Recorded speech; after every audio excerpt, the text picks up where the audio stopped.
from the Presidential Palace, Manila, Dateline Malacañang.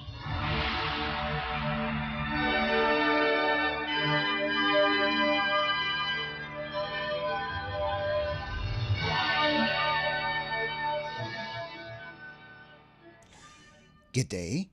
Radio Pilipinas World Service can also be heard on shortwave broadcast through the facilities of the United States Agency for Global Media or Voice of America on the following shortwave frequencies: 12.020 MHz, 15.640 MHz, and 17.665 MHz. I'm your host, Leo Magpayo, and this is Dateline Malacañang. Philippine President Ferdinand R. Marcos Jr. on Thursday said the government is ramping up investments in education and skills training using technology to make learning and job opportunities more accessible to Filipinos. Speaking at the launch of the Technical Education and Skills Development Authority or TESDA Skills Passport mobile application in San Juan City, the president described the new platform as a major step in modernizing workforce development. He emphasized that technology now shapes how people learn, communicate, and work, making digital tools essential to national growth. President Marcos highlighted that over 1 trillion pesos has been allotted for education this year, calling it a long-term investment in the country's future. He added that TESDA is set to receive nearly 20 billion pesos in 2026, its biggest budget yet, to expand scholarships and training programs. The TESDA Skills Passport app serves as a digital hub where users can store verified credentials, apply for training and scholarships, search for jobs, and locate TESDA-accredited institutions. It also uses PhilSys verification and blockchain technology to secure user data and ensure the authenticity of credentials. According to the president, the platform will help employers validate qualifications more easily and allow workers to map out their training and career paths more efficiently. Ito ngayon ang TESDA Skills Passport mobile application. Isang hakbang ng pamahalaan upang mas mapalapit ang kasanayan at oportunidad sa bawat Pilipino. Sa panahon ngayon, hindi na talaga maihiwalay ang teknolohiya sa ating mga buhay. Halos lahat konektado sa internet.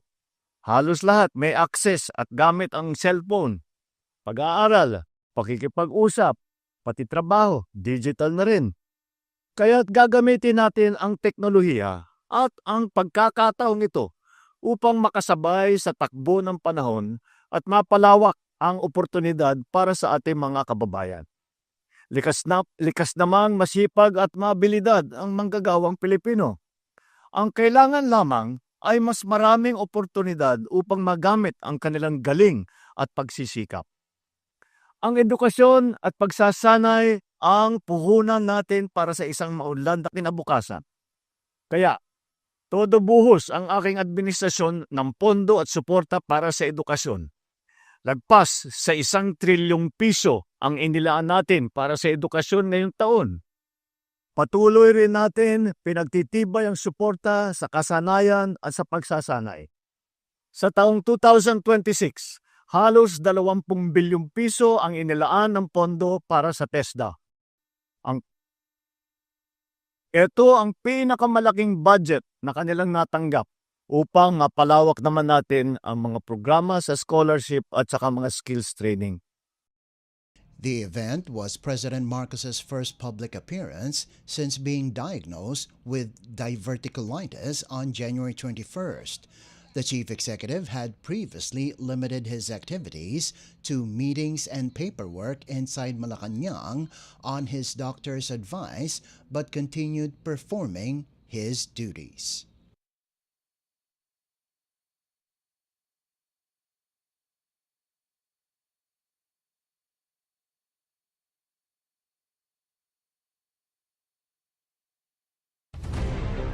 Dateline Malacañang.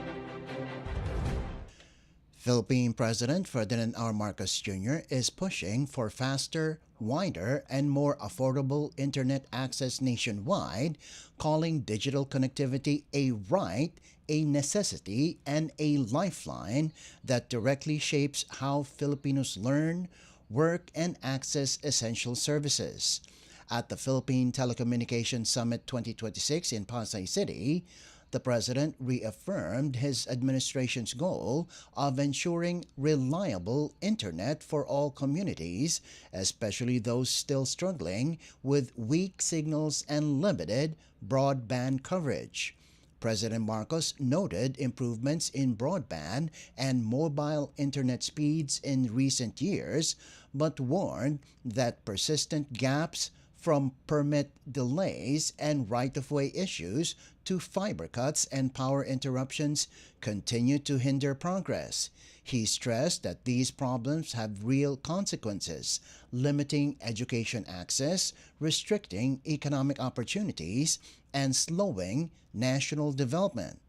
The chief executive said the government and the Department of Information and Communications Technology, or DICT, are accelerating reforms to make internet services faster and more affordable. He cited the ongoing rollout of 5G networks, expansion of fiber infrastructure, and growth of mobile broadband services, which have reshaped access to education, healthcare, and government programs. By the third quarter of 2025, telco providers are expected to deploy more than 1.8 billion cable devices nationwide, connecting millions of homes, schools, and businesses. President Marcos also highlighted the impact of the Konektadong Pinoy Act, which opened the telecommunications sector to more competition and encouraged infrastructure sharing to reduce costs. He pointed to the completion of all three phases of the National Fiber Backbone Project, which now connects more than 1,000 government agencies and benefits over 27 million transacting members of the public. The President said improved connectivity strengthens governance, supports inclusive growth, and prepares Filipinos for the digital economy. He noted that the Philippine telecommunications sector was valued at over $6 billion last year, a figure, he said, reflects years of investment and reform. The one-day summit brings together industry leaders and policymakers to discuss strategic investments, policy direction, and the deployment of key technologies such as fiber networks, 5G, satellite systems, and data centers. Sessions also covered digital skills, employment opportunities, reporting systems, and efforts to reinforce the country's digital backbone. Last year, the Philippine telecommunications sector was valued at more than $6 billion. More importantly than that figure is what it represents: years of investment, progressive reform, and a clear belief that digital access can uplift lives. We have seen this progress take shape: the rollout of 5G networks, the deployment of fiber optic cables, the growth of mobile broadband, and the rise of digital services have transformed how Filipinos communicate, how they study, do business, and engage with government. By the third quarter of 2025, telecommunications providers will have deployed over 1.8 million cable kilometers across the whole country, connecting tens of millions of homes. These are pathways to classrooms, to markets, to opportunities that were once out of reach. Broadband and mobile internet speeds have improved in recent years. These gains mean faster access to education, to health services, government programs, and to livelihoods. After all, in today's age, connectivity is a right, a necessity, and a lifeline. Kasama ang Department of Information and Communications Technology, isinusulong natin ang mas mabilis na reforma upang maging mas mabilis at abot kaya ang ating mga binibigay na internet services. Kasabay nito, patuloy natin pinapalawak ang saklaw na konektibidad sa buong bansa. Through the enactment of the Konektadong Pinoy Act, we removed long-standing barriers that slowed progress and that limited competition. By dispensing with the requirement for a congressional franchise to construct, install, or operate data transmission networks, we opened the field to wider participation. The law mandates infrastructure sharing and co-location amongst providers, ending wasteful duplication, lowering deployment costs, and ensuring that every single peso that is spent delivers real value to our public. That was Philippine President Ferdinand R. Marcos Jr. Dateline Malacañang. Philippine President Ferdinand R. Marcos Jr. has ordered the abolition of the Office of the Special Assistant to the President for Investment and Economic Affairs, or OSAPIA, with its functions now absorbed by the Office of the Executive Secretary, or OES. The move, outlined in Executive Order 108 signed on January 26 and released Thursday, is meant to streamline Malacañang's investment and economic coordination efforts. The order states that consolidating these functions under the OES will strengthen monitoring systems and ensure a more cohesive approach to addressing the country's economic challenges. Under EO 108, all records, documents, assets, and office spaces of the dissolved OSAPIA will be turned over to the OES. Personnel may also be transferred, subject to existing civil service rules. OSAPIA was created in 2023 through Executive Order Number 49 to help integrate and coordinate the government's investment and economic policies. Its head, the Special Assistant to the President for Investment and Economic Affairs, previously chaired the Economic Development Committee, or EDCOM, and sat on Key Economic Development Council, or EDC bodies. With the restructuring, the Secretary of Finance will now chair the EDCOM, while the Secretary of Economy, Planning and Development will serve as Vice Chair. The SAPIA also chaired the Semiconductor and Electronics Industry Advisory Council under Administrative Order 31 issued in 2025. EO 108 transfers this role to the Executive Secretary. The order takes effect immediately upon publication in the Official Gazette or a newspaper of general circulation. Dateline Malacañang.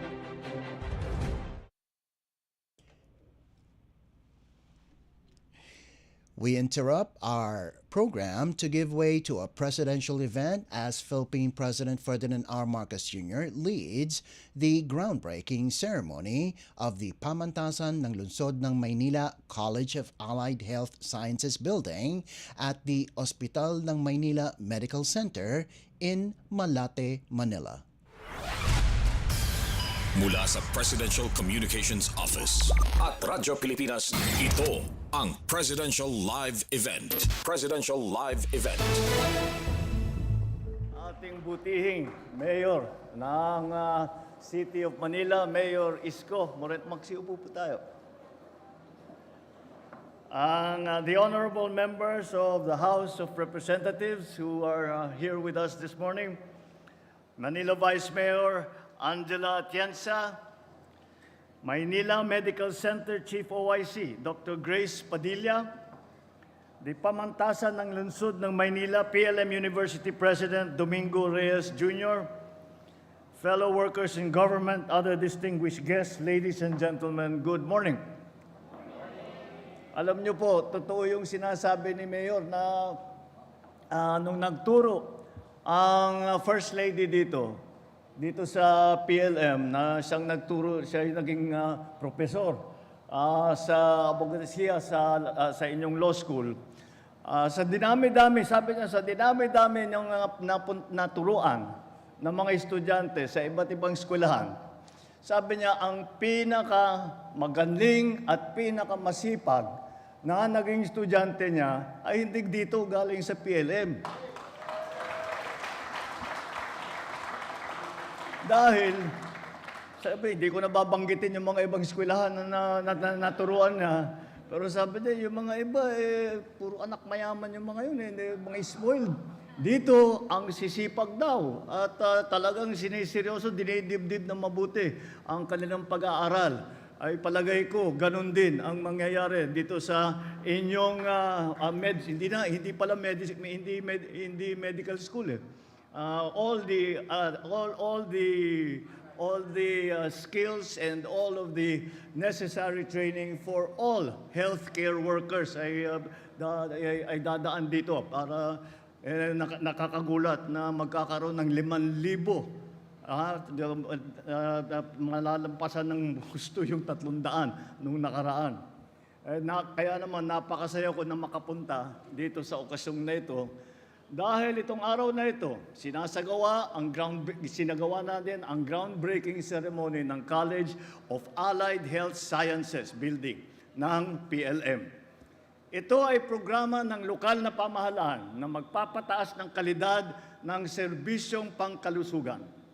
Sa pagtatayo ng College of Allied Health Science Building, mabibigyan ng pagkakataon ang nakakabatang henerasyon na aralin ang mga kursong pangmedisina. Sila po ang mga susunod na haligi ng ating sektor ng pangkalusugan. Sa pagbibigay ng pondo upang maipatayo ang itong pasilidad na ito, layon ng pamahalaan na mabigyan ng oportunidad ang mga estudyanteng nangangailangan na makapag-aral sa mahusay na universidad. Inilulunsad din natin ang bagong science courses dito, kabilang na ang medical technologies at radiologic technologies. Higit sa lahat, mahalaga ang programang ito sa paghubog ng mga magagaling na profesional sa larangan ng medisina. Nakakasiguro ako na huhubogin ng eskwelahang ito hindi lamang ang kaalaman at karanasan ng ating mga future na doktor, ngunit pati na ang kanilang prinsipyo at ang kanilang karakter. At para sa 16 na top-notcher at graduate ng health-related courses, hindi ba ninyo naabutan ang bagong gusaling ito? Natupad naman ninyo ang inyong pangarap na makapagtapos.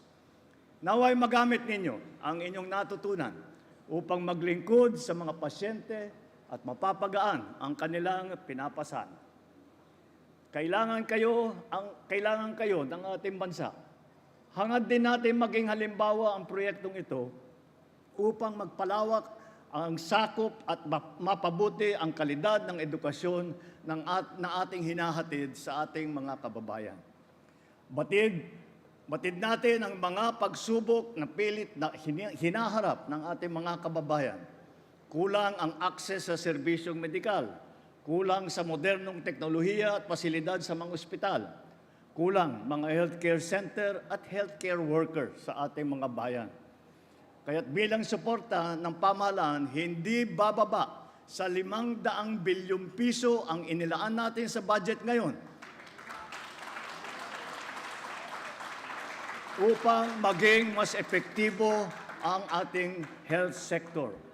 Mahigit 427,000 piso ang nakalaan ngayon para sa Department of Health at para sa PhilHealth. Makakatanggap naman ng higit 13 bilyong pisong budget ang specialty hospitals natin. Ito pong mga specialty hospital ay tinutugunan talaga natin dahil nakita natin nung panahon ng COVID, nakita natin na kulang mga specialty hospital andito lamang sa Maynila, nandito lang sa Metro Manila. At kaya naman, sabi namin hindi naman tama yun dahil malayo pang probinsya, yung mga nagkasakit ay dadalhin pa rito. At kung minsan, hindi na umaabot. Kaya ang ginagawa po natin ay nagpapatayo tayo, hindi naman kahit hindi buong ospital, pero meron tayong idadagdag sa mga nandyan na ospital para meron tayong tinatawag na specialty centers. Halos 9 bilyong piso ang nakalaan naman para sa DND, ating mga sundalo, at para sa mga pulis, ang PNP Hospital. At halos 78 bilyong piso ang para sa mga programa ng lokal na pamahalaan.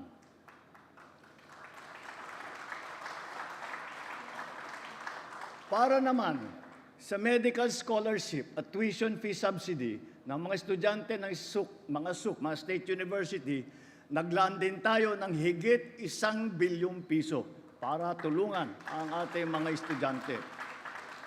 Upang maisulong ang medical assistance at zero balance billing program sa BGH, halos 1 bilyon at 400 milyong piso ang budget na inilaan natin sa ospital na ito. Lahat ng ito ay inaasahang magpapabuti ng serbisyong medikal at magpapalakas ng ating health sector. Hindi na po natin hahayaang magtiis sa sakit ang ating mga kababayan dahil sa kawalan ng pagtustos at pagpagamot. Hindi natin hahayaang nahihirapan ang mga pamilya sa mga probinsya dahil sa layo ng kanilang lalakbayin para makarating sa ospital. Patuloy po natin gagawing prioridad ang kaligtasan, kalusugan at kaginhawaan ng ating mga kababayan. Ngunit, magagawa lang natin ito kung patuloy tayong nagtutulungan. Mahalaga ang pakikipag-ugnayan ng ating pamahalaan sa LGUs upang matugunan ang mga pangangailangan ng ating mga kababayan.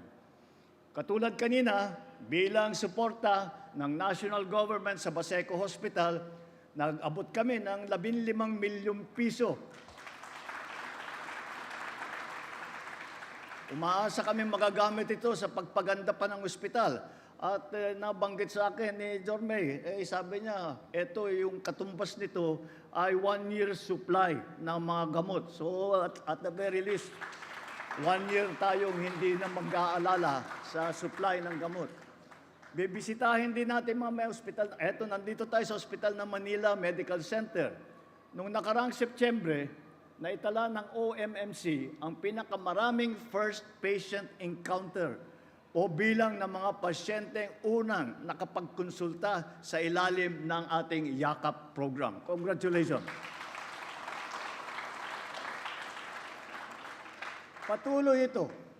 Patuloy tayong magtatrabaho at ito ay patunay na malayo ang naaabot ng ating serbisyo kung mayroong koordinasyon ang pambansang pamahalaan, ang LGU, iba't ibang ahensya ng mga gobyerno, mga NGO, at siyempre, ang taong bayan.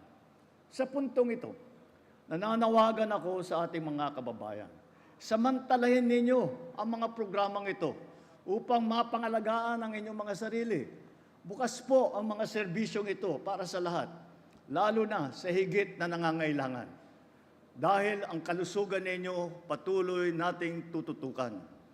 Sama-sama po natin itaguyod ang isang bagong Pilipinas kung saan ang bawat isa ay kayang mamuhay na may seguridad, magtagumpay sa kanilang layunin at makatulong sa pagpaunlad ng ating minamahal na Pilipinas. Maraming salamat po. Mabuhay po ang bagong Pilipinas. Maraming salamat po, mahal na Pangulo. At ngayon, tinatawagan po natin si Mayor Dumagoso upang tanggapin ang tulong pinansyal para sa... And you just heard the speech of Philippine President Ferdinand R. Marcos Jr. as he led the groundbreaking ceremony of the pamantasan ng lungsod ng Maynila College of Allied Health Sciences Building at the Hospital ng Maynila Medical Center in Malate, Manila. Dateline Malacañang. Before we conclude our program, Radyo Pilipinas World Service of the Presidential Broadcast Service can be heard over the following shortwave frequencies: 12.020 MHz, 15.640 MHz, and 17.665 MHz. Radyo Pilipinas World Service is also live on audio streaming. Just download Evox PBS Receiver on your Google Play Store or the App Store from your Apple phone. You can also visit our Facebook page and YouTube channel. Just type in and search for Radyo Pilipinas World Service. Kindly subscribe, like, and share our posts as well. And that concludes this edition of Dateline Malacañang. For Radyo Pilipinas World Service, this is Leo Magpayo. Good day and stay safe. From the Presidential Palace, Manila, Dateline Malacañang.